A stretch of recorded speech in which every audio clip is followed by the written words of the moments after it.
بسم اللہ الرحمن الرحیم۔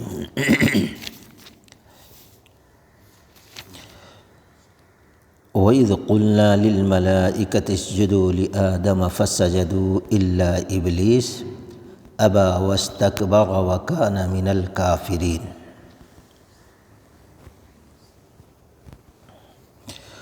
اور جب ہم نے فرشتوں سے کہا کہ آدم کو سجدہ کرو تو ابلیس کے سوا سب نے سجدہ کیا، اس نے انکار کیا اور تکبر کیا، وہ کافروں میں سے ہو گیا۔ یہ سورۃ البقرہ کی آیت نمبر 34 ہے۔ اس کے پہلے کل کے درس میں یہ باتیں آئیں کہ جب فرشتوں نے اللہ تعالیٰ سے یہ سوال کیا کہ اللہ کیوں انسانوں کو پیدا کیا جا رہا ہے،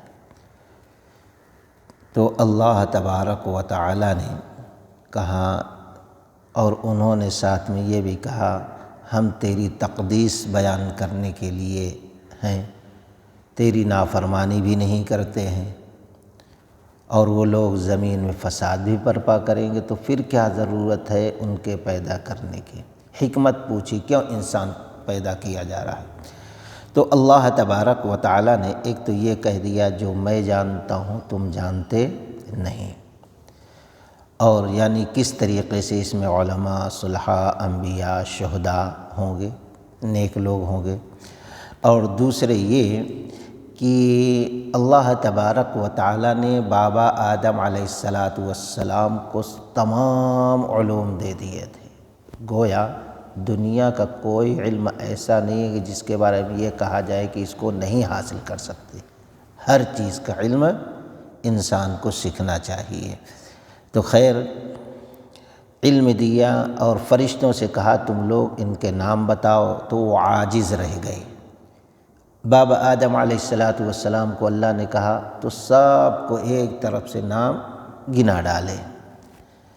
اب اللہ تبارک و تعالیٰ نے جب برتری ظاہر کر دی فرشتوں پر آدم علیہ السلام کی، خاص کر کے علم کی وجہ سے، تو اللہ نے کہا اب ان کی تعظیم ضروری ہے تمہارے لیے، اور تعظیم کا طریقہ یہ ہے کہ تم آدم کو سجدہ کرو۔ سبوں نے سجدہ کیا سوائے ابلیس کے، اور وہ تکبر کرنے والا اور فخر کرنے والا تھا، کافروں میں سے ہو گیا، دھتکار دیا گیا۔ یہاں چند چیزیں ہیں۔ ایک تو آدم علیہ السلام کی پیدائش، اللہ تبارک و تعالیٰ نے جیسے کہ حافظ ابن کثیر رحمۃ اللہ علیہ نے تفسیر ابن کثیر میں نقل کیا ہے، واللہ اعلم، کہ خیر بہت سی جگہوں پہ یہ تذکرہ ہے، من صلصال کالفخار، کھنکتی مٹی سے، مختلف جگہ سے مٹی لی گئی، ان کا مجسمہ بنایا گیا، اور کچھ دن ایسے مجسمہ رکھ دیا گیا۔ حافظ ابن کثیر رحمۃ اللہ علیہ لکھتے ہیں کہ منہ کے راستے سے وہ داخل ہوتا، پھر پیچھے سے کے راستے سے نکل جاتا، اور گھور کے ایسا دیکھتا، اور کہتا کہ اگر یہ شخص پیدا ہوا تو میں اس کو بلا بگاڑے چھوڑوں گا نہیں۔ تو خیر اللہ تبارک و تعالیٰ نے ان کے اندر روح پھونک دی، اپنی روح پھونکی، تو اب اس طریقے سے ان کے اندر جیسے روح جاتی رہتی تھی ان کے اندر جان آتی رہی۔ جب یہاں تک ناف تک پہنچی روح تو اب وہ دیکھے اپنے آپ کو اور اٹھنا چاہے فوراً۔ خلق الانسان عجولا، جلدی کے، کیونکہ ابھی پیروں میں جان نہیں آئی تھی، نہیں اڑ سکی، اس لیے اللہ تعالیٰ نے فرمایا خلق الانسان عجولا، انسان جو ہے بڑا بے صبرا پیدا ہوا ہے، بڑا جلد باز پیدا ہوا ہے، یعنی ابھی انتظار کرنا تھا پوری روح آ جائے، نہیں کیا۔ تو خیر جب روح آ گئی تو آدم علیہ السلام نے کہا الحمدللہ یا الحمدللہ رب العالمین، تو اسی پر اللہ تعالیٰ نے جواب دیا یرحمکم اللہ، اللہ تم پر رحم کرے۔ اور یہ قیامت تک مومنوں کے لیے ایک دستور بنا دیا گیا کہ اللہ کے نبی علیہ الصلاۃ والسلام نے فرمایا جب کسی کو چھینک آئے تو وہ کہے الحمدللہ۔ کیوں الحمدللہ؟ جب چھینک آنے والی رہے تھوڑی دیر انسان کی سانس رک جاتی ہے، اگر وہی سانس ہمیشہ کے لیے روک دے تو، اور پھر اگر چھینک آ جاتی ہے تو بہت سے وال وغیرہ ویسے رہتے ہیں جسم کے اندر، خون وغیرہ، جھٹکے سے وہ چیزیں علاج کا ذریعہ بن جاتی ہیں۔ اس لیے اللہ کے نبی نے فرمایا تم میں سے کسی کو چھینک آئے تو کہے الحمدللہ، اور سننے والوں کو چاہیے کہ کہے یرحمکم اللہ، اللہ تم پر رحم کرے۔ اگر چھینکنے والا خاموش رہتا ہے سنت یہی ہے کہ خاموش رہ جائے۔ ہاں یہ الگ چیز ہے کہ مسجد نماز کی حالت میں اگر کسی کو چھینک آتی ہے تو وہ کیا کرے؟ تو چھینکنے والے کے بارے میں نسائی وغیرہ کی روایت ہے، ایک مرتبہ ایک صحابی کو چھینک آئی تو انہوں نے کہا الحمدللہ حمداً کثیراً مبارکاً فیہ، پورا کہا۔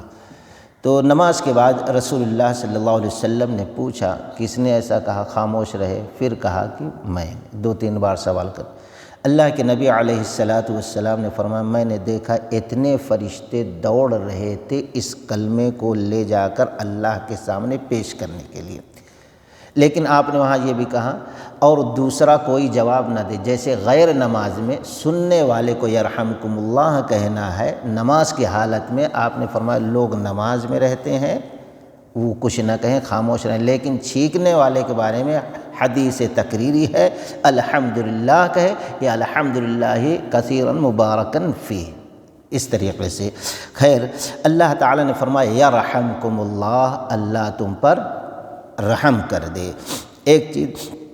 اور پھر اللہ نے کہا فرشتوں کو سجدہ کرو تو سبوں نے کیا سوائے ابلیس کے۔ اب ابلیس کافر ہو گیا، تکبر کرنے والا ہو گیا۔ کیوں؟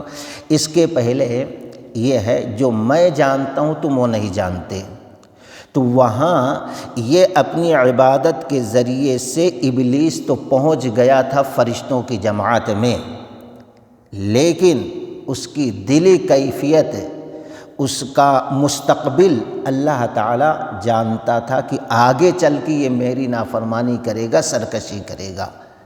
اور کیوں؟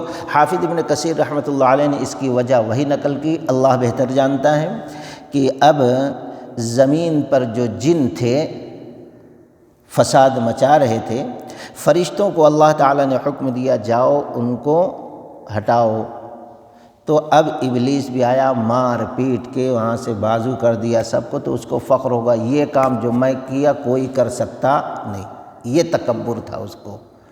تو جب اللہ تعالیٰ نے فرمایا سجدہ کرو تو سارے فرشتے نور سے تھے، اور یہ جو ہے مارج، قرآن نے کہا مارج اس کو کہتے ہیں، مارج من نار، سورہ رحمان کے اندر ہے، یعنی آگ سے جو شعلہ تیز نکلتا ہے اس شعلے سے یہ پیدا ہوا تھا، اللہ تعالیٰ نے اس کو پیدا کیا تھا۔ تو اب اس کے اندر یہ تکبر آ گیا جس کے وجہ سے یہ انکار کر گیا۔ امام مسلم رحمۃ اللہ علیہ نقل کرتے ہیں کہ رسول اللہ صلی اللہ علیہ وسلم نے فرمایا جس شخص کے دل میں رائی کے دانے کے برابر بھی ایمان ہوگا وہ جنت میں جائے گا، سوائے اس کے جو تکبر کرنے والا ہے۔ اگر کسی کے دل میں رائی کے دانے کے برابر بھی تکبر ہے تو جنت میں نہیں ہے۔ پہلا تکبر جو سب سے پہلا گناہ سرزد ہوا ہے ابلیس سے وہ یہی ہے، تکبر، گھمنڈ۔ اللہ کے نبی نے تکبر اور گھمنڈ کی تفسیر کی، بطر الحق غمط الناس، حق آئے اور انسان حق کو قبول نہ کرے، چاہے وہ مسخرے میں ٹالے دے، چاہے وہ گھمنڈ سے ٹال دے، چاہے بے رغبت ہو جائے اس سے، اس کی فکر ہی نہ کہے شریعت کیا کہتی، حق آئے لیکن وہ قبول نہ کرے، غمط الناس، اور لوگوں کو اپنے سے حقیر سمجھے۔ ابلیس نے نعوذ باللہ اپنے سے کمتر سمجھا بابا آدم علیہ السلام کو اور کہا